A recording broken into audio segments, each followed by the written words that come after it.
عمار واسطی صاحب اپنا سوال کیجیے۔ جی السلام علیکم۔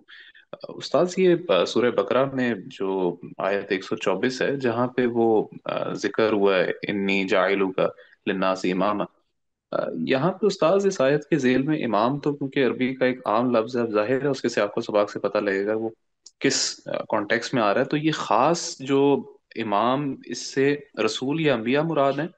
ابراہیم کی ذریت میں جو سوال کیا گیا نا وہ من ذریتی، یا پھر اس سے جنرلی کیونکہ وہ روایت بھی آتی ہے ہمارے پاس، وہ بھی کیا اس ذیل میں ہی دیکھتے ہیں کہ بھائی قریش سے ہونے چاہیے خلفاء، تو یہ اسی کا اطلاق تھا یا پھر یہ انبیاء اور رسول کے ساتھ خاص تھا؟ اس کو ذرا تھوڑا سا پلیز بیان کر دیجیے مہربانی۔ نہیں، یہ تو مذہبی پیشوائی کا اعلان ہے، یعنی سیدنا ابراہیم کو نبوت کا دور جدید یا دور آخر کہیے، اس کی امامت دی گئی ہے۔ اس کا کوئی تعلق ریاست کی امامت یا نماز کی امامت سے نہیں ہے۔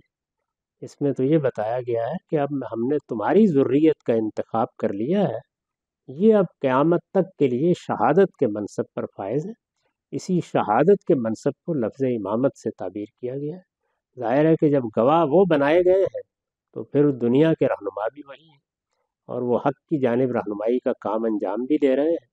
بنی اسرائیل کی بھی یہی ذمہ داری تھی، بنی اسماعیل کی بھی یہی ذمہ داری ہے۔ اس وقت بھی قیامت تک کے لیے یہ امامت ان کو حاصل ہے۔ اسی مقصد کے لیے جزیرہ نما عرب کو خاص کر لیا گیا ہے، اور اسی مقصد سے وہاں اللہ کا حرم بنایا گیا ہے جو توحید کا عالمی مرکز ہے۔ تو یہ اس امامت کا ذکر ہے، اس کا اس امامت سے کوئی تعلق نہیں ہے جس کا حوالہ آپ نے دیا۔